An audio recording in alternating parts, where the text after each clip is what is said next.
Hello everyone. आइए शुरू करते हैं आज की क्लास। इसमें पहला क्वेश्चन है। वे इस क्वेश्चन में कहते हैं कि संलग्न चित्र के अनुसार आवेशों को मिलाने वाली रेखा के किन बिंदुओं पर वैद्युत क्षेत्र एवं वैद्युत विभव शून्य होंगे। तो दो बातें इन्होंने पूछी हैं इस चित्र में, तो चित्र बना लेंगे। सबसे पहले प्लस क्यू आवेश दिया है इन्होंने, मानकर चलिए ये प्लस का क्यू आवेश है और ये बिंदु ए पर स्थित है। इससे कुछ दूरी पर, और दूरी कितनी ली है इन्होंने, 1 मीटर ली है। 1 मीटर दूरी पर एक दूसरा आवेश है।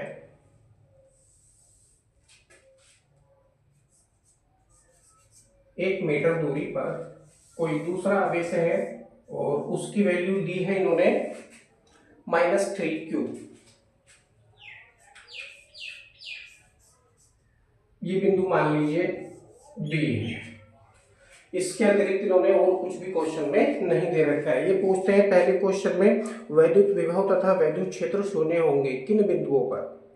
तो सबसे पहले हम गणना करते हैं वैद्युत विभव की।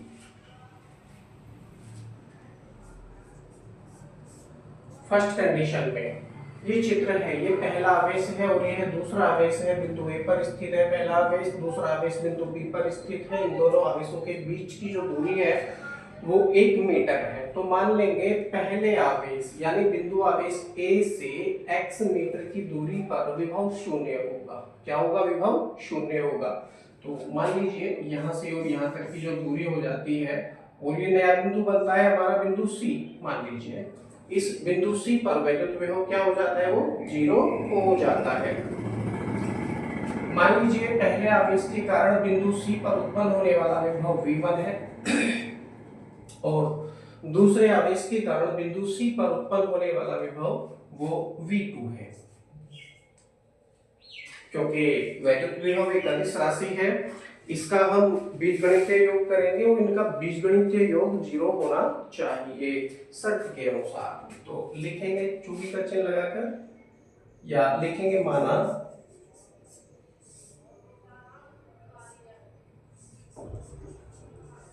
बिंदु आवेश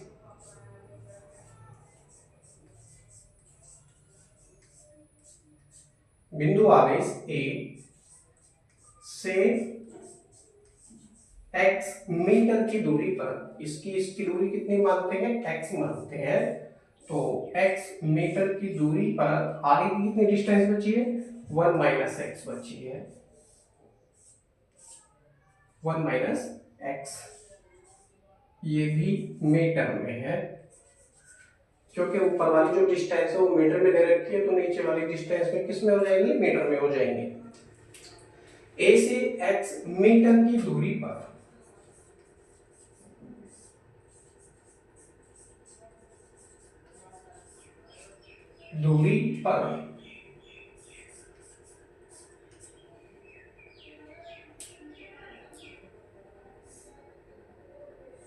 वैद्युत विभव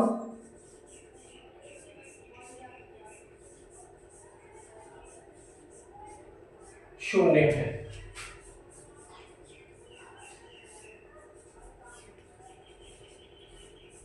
तब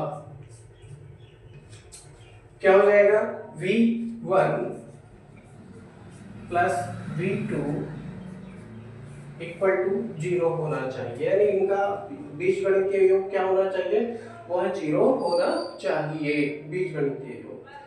तो लिखना चाहो तो लिख लो बीजगणितीय योग।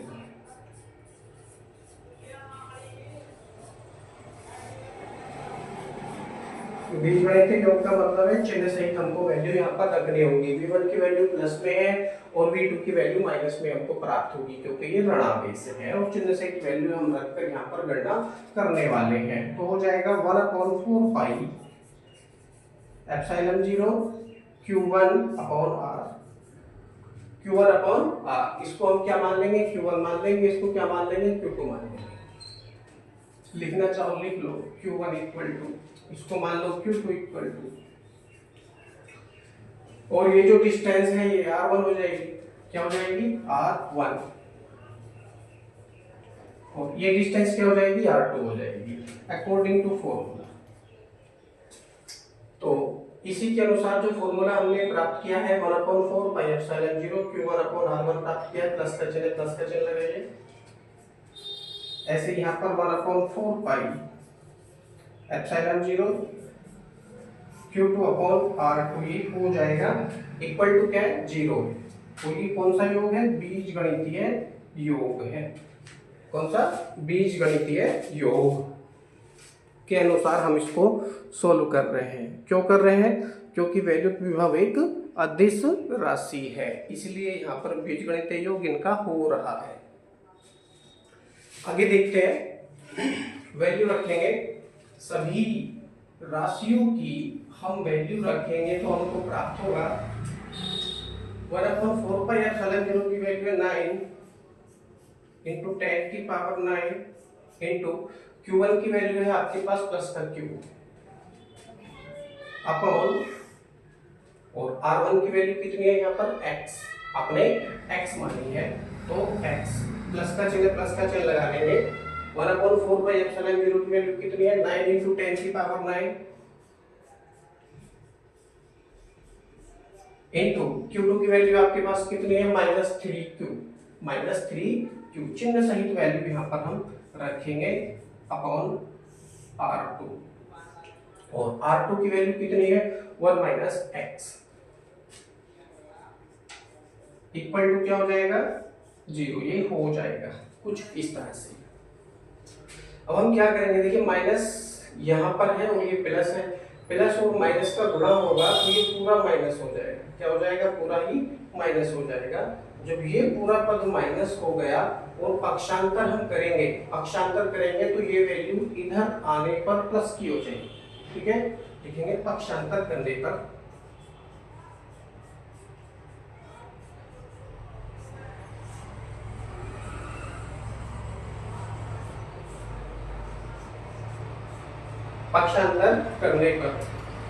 पक्षांतर यदि हम करेंगे तो हमको क्या प्राप्त होने वाला है, देखते हैं। 9 इंटू 10 की पावर 9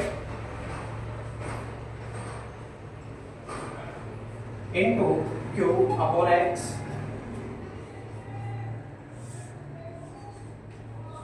इक्वल टू हो जाएगा, जो कि ये माइनस का है पूरा और ये माइनस का दूसरी साइड में जाएगा, यानी RHS में ये जाएगा तो ये पूरा प्लस का हो जाएगा। 9 इंटू 10 की पावर 9 इंटू 3Q अपॉन में हो जाएगा 1 - x को ब्रैकेट में करके लिखेंगे 1 - x। अब देखिए कुछ कटेगा यहाँ पर, जो कटेगा उसको काटेंगे, जो बचेगा उसको बचा लेंगे। 9 इंटू 10 की पावर 9 से 9 इंटू 10 की पावर 9 कट चुका है, बराबर में है। Q से Q को काट दीजिए और जो बचा उसको लिखेंगे, यहाँ बचा ऊपर 1 और नीचे x, तो 1/x इक्वल टू, और यहाँ पर क्या बच रहा है 3/1 - x, 3/1 - x ये बच रहा है। अब क्या करेंगे, क्रॉस मल्टीप्लाई करेंगे, तिरछी गुणा, यानी हो जाएगा 1 - x का मल्टीप्लाई वहां से करेंगे तो 1 - x इक्वल टू 3 का मल्टीप्लाई x से करेंगे तो 3x, कितना हो जाएगा 3x ये हो जाएगा। अब ये माइनस का x है, इसको इस तरफ लेके जाएंगे, फिर माइनस का है इस तरफ लेके जाएंगे तो ये प्लस का हो जाएगा। या करके आप लिखेंगे 1 equal to 3x plus x, कितना हो जाएगा ये 4x हो जाएगा, कितना 4x, तो 1 equal to 4x, 1 equal to 4x ही हमको प्राप्त हो जाएगा। यहाँ पर हमको x की वैल्यू फाइंड करनी है, डिस्टेंस पूछी थी इन्होंने, तो x इक्वल टू हो जाएगा 1/4 डिवाइड करेंगे 4 से 1 को तो आएगा 4 को 8 0.25, कितना 0.25 मीटर में, 0.25 मीटर में। इसको बना देंगे आप सेंटीमीटर, तो सेंटीमीटर जब आप इसको बनाएंगे जाकर के एक लाइन और लिख सकते हैं, x इक्वल टू 25 सेंटीमीटर ये प्राप्त हो जाएगा। इसका मतलब ये हुआ कि पहले आवेश जो आपका बिंदु आवेश ए था उससे 25 सेंटीमीटर की दूरी पर वैद्युत विभव 0 होगा। अब अगली डिस्टेंस कितनी बची है? अगर हम 100 सेंटीमीटर में से 25 सेंटीमीटर निकाल देंगे तो 75 सेंटीमीटर ये डिस्टेंस अगली बची है। तो आप इसको दूसरे शब्दों में भी लिख सकते हो, बिंदु आवेश बी से बिंदु आवेश ए की ओर 75 सेंटीमीटर की दूरी पर वैद्युत विभव 0 होगा। इसका सीधा सा मतलब ये हो जाता है। तो ये आपका सोल्व हो चुका है। आई होप आपको समझ में आया होगा। पहला खंड हमने सोल्व कर लिया। इस तरह से भी देख सकते हैं, और जहाँ पे आपको समझ में नहीं आ रहा है वहाँ पर आप वीडियो को रोक के दोबारा देख सकते हैं।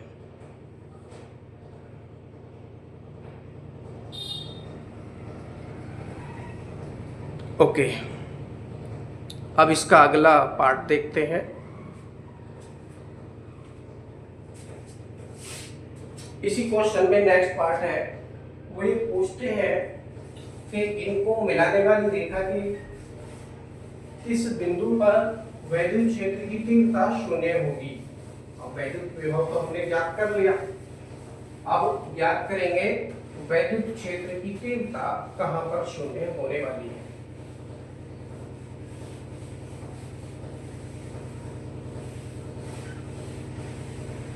ओके, डायग्राम के अनुसार ही देख लेते हैं। मान लीजिए सेम है, बिल्कुल सेम वैद्युत विभव V1 और V2, जहां पर बिंदु C हमने माना है पहले आवेश से x मीटर की डिस्टेंस पर बिंदु C हमने माना है, वहां पर वैद्युत विभव क्या है? वो 0 है। मान लीजिए इसी बिंदु पर ही वैद्युत क्षेत्र की तीव्रता भी 0 है, क्योंकि हमको वैद्युत क्षेत्र की तीव्रता भी यहाँ पर ज्ञात करनी है। अब देखते हैं इनकी दिशाएं क्या क्या होंगी, क्योंकि वैद्युत क्षेत्र की तीव्रता कैसी राशि है? सदिश राशि है। धन आवेश के कारण बिंदु C पर उत्पन्न होने वाली वैद्युत क्षेत्र की तीव्रता की जो दिशा है वो क्या हो जाएगी? इस तरफ हो जाएगी, यानी ऋण आवेश की ओर, ऋण आवेश की ओर ये हो जाती है। और पहले आवेश के कारण उत्पन्न होने वाली वैद्युत क्षेत्र की तीव्रता को आपने E1 माना है, तो E1 की दिशा बिंदु आवेश B की ओर हो जाती है। ओके, क्योंकि ये सदिश राशि है। अब यह ऋणावेश है, बिंदु B पर रखा हो, तो ऋणावेश के कारण बिंदु C पर उत्पन्न होने वाली वैद्युत क्षेत्र की तीव्रता मान लीजिए E2 है, जिसकी दिशा भी इसी तरफ हो। E1 और E2 दोनों समदिश हैं। कैसी हैं? समदिश, यानी एक ही दिशा में होने के कारण ये जुड़ जाती है। अब यदि आप इसी माध्यम से इसको करते हैं यहीं से, तो हो जाएगा E1 plus E2 equal to 0। E1 plus E2 equal to 0, और वैल्यू रखेंगे क्योंकि ये तो अदिश राशि है ही नहीं, सदिश राशि है, तो सारी वैल्यू आपको प्लस में यहाँ पर रखनी होगी। ये जो माइनस का 3 क्यों दिख रहा है ना आपको, ये भी आपको प्लस में करके यहाँ पर दर्शाना होगा। तो इस कंडीशन से या इस शर्त के अनुसार इसका उत्तर आना बहुत मुश्किल है, या फिर मैं ये कहूँ असंभव है।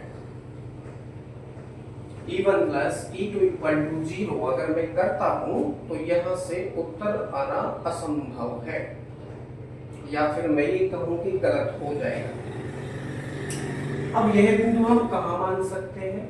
या तो आप इस बिंदु को दूसरे आवेश के इस तरफ माने, यानी दाईं ओर माने, या फिर पहले आवेश के बाईं ओर माने। भाई यहां भी तो बिंदु हो सकते हैं, आप देखते हैं।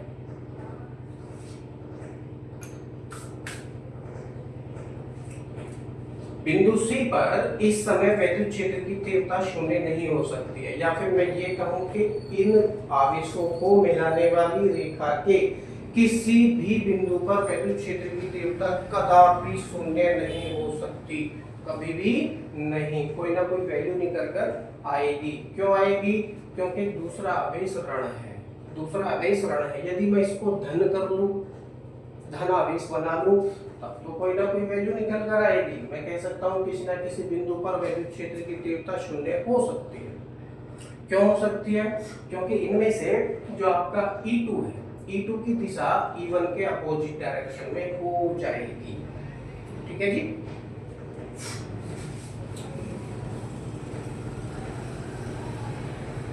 अब मैं इसको साफ कर देता हूं।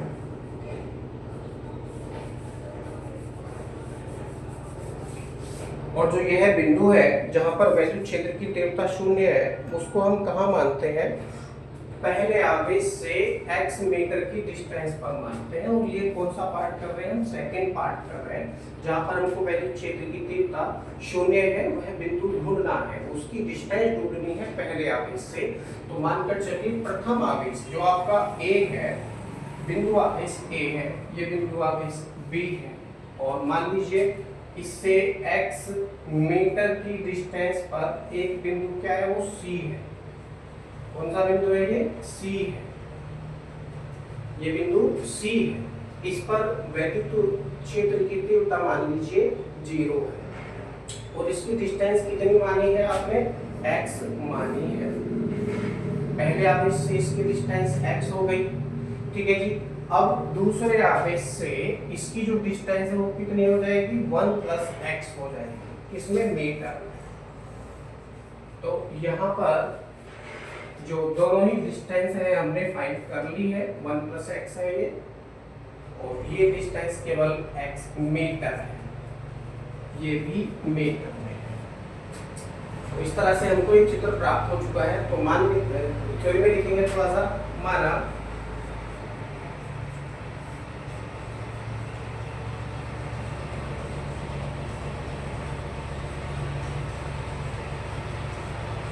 बिंदु आवेश A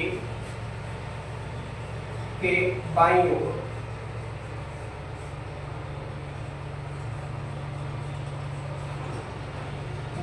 ओर A से x मीटर की डिस्टेंस पर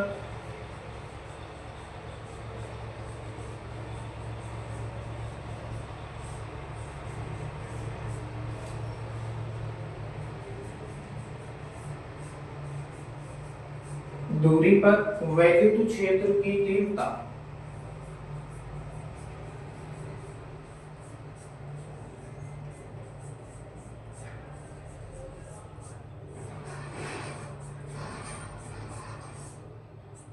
शून्य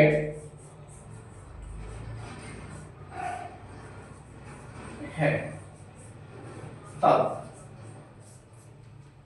मैंने क्या लिखा थ्योरी में? माना बिंदु आवेश A के बाईं ओर A से x मीटर की दूरी पर वैद्युत क्षेत्र की तीव्रता 0 है, जैसा कि डायग्राम में मैंने दिखा रखा था। अब इनकी दिशाएं देख लेते हैं। मान लीजिए जो आपका पहला आवेश है, पहले आवेश के कारण बिंदु C पर उत्पन्न होने वाली वैद्युत क्षेत्र की तीव्रता मान लीजिए E1 है, तो इसकी दिशा क्या हो जाएगी? अपोजिट हो जाएगी।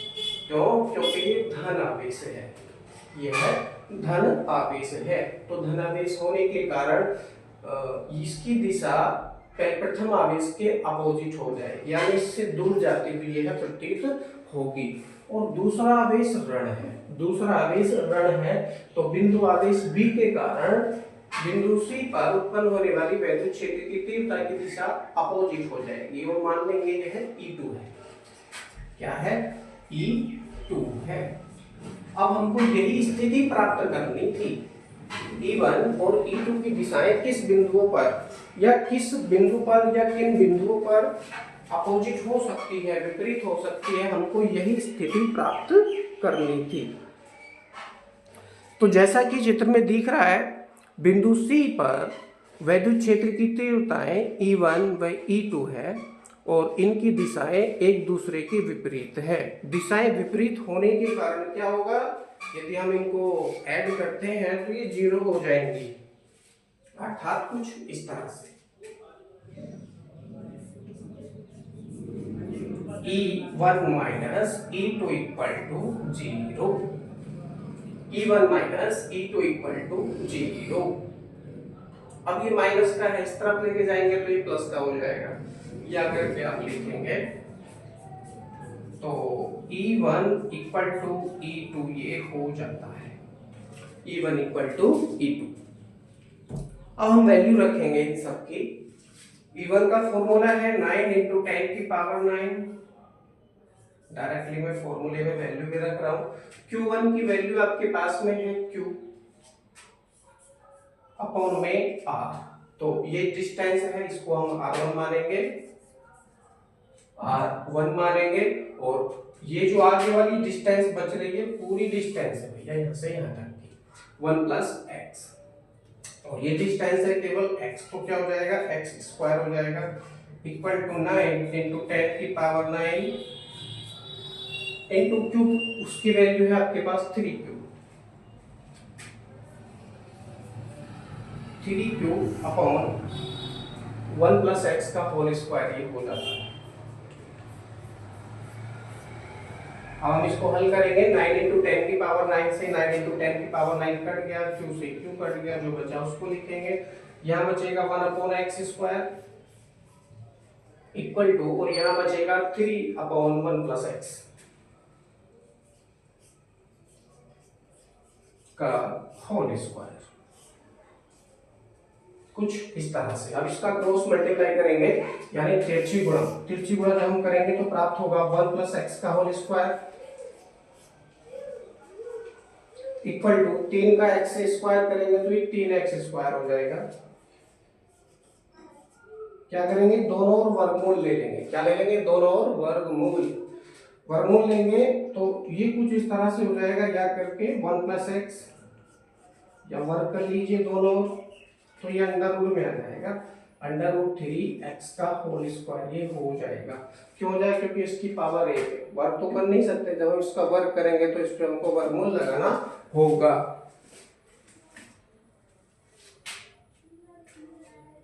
आई होप आपको समझ में आ रहा होगा।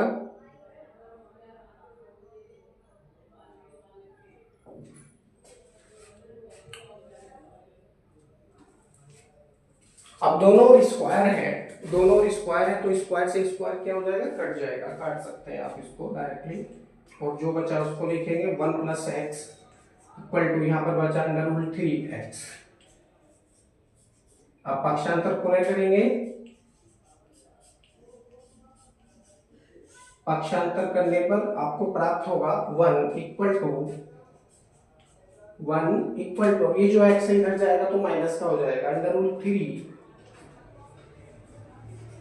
x माइनस एक्स ये प्राप्त होगा। अब अंडर रूट 3 की वैल्यू होती है 1.732, ये हम रखेंगे तो हो जाएगा 1 equal to 1.732 x minus x. अब इसमें से एक x घटाएंगे तो बचेगा 0.732, 1 इक्वल टू 0.732x। आपको यहाँ पर x की वैल्यू फाइंड करनी है, तो x इक्वल टू क्या हो जाता है, 1 अपॉन 0.732 ये आपको प्राप्त होता है। x इक्वल टू 1 अपॉन 0.732 आपको ये प्राप्त होता है। अब जब हम इसको भाग देंगे तो भाग देने के पश्चात आपको वैल्यू प्राप्त होगी x इक्वल टू, ये मैंने पहले कर ली है, 1.366120, और आगे बहुत सारे अंक हैं। ये वैल्यू हमको मीटर में प्राप्त होती है, किसमें, मीटर में प्राप्त होती है। अब हम इसको क्या बना लेंगे, सेंटीमीटर बना लेंगे। या करके आप लिखिए, सेंटीमीटर बनाएंगे तो हो जाएगा 136.6120 सेंटीमीटर। यही हमारा आंसर है। तो इसका मतलब यह हुआ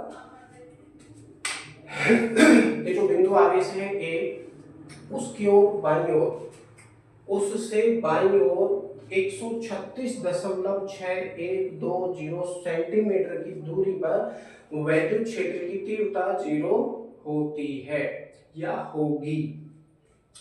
अब यदि हम दूसरे आवेश से लेने के लिए क्या करेंगे, इसमें 1 प्लस यानी 1 मीटर और ऐड कर देंगे। 1 मीटर का क्या मतलब है 100 सेंटीमीटर। जब हम इसमें 100 सेंटीमीटर ऐड करेंगे तो ये 236.620 सेंटीमीटर हो जाता है। तो मैं इस तरह से कह सकता हूं दूसरे आवेश यानी बिंदु आवेश बी से बाईं ओर 236.620 सेंटीमीटर की दूरी पर स्थित बिंदु सी पर विद्युत क्षेत्र की तीव्रता 0 है। इसका सीधा सा मतलब ये हो जाता है। आई होप आपको समझ में आया होगा।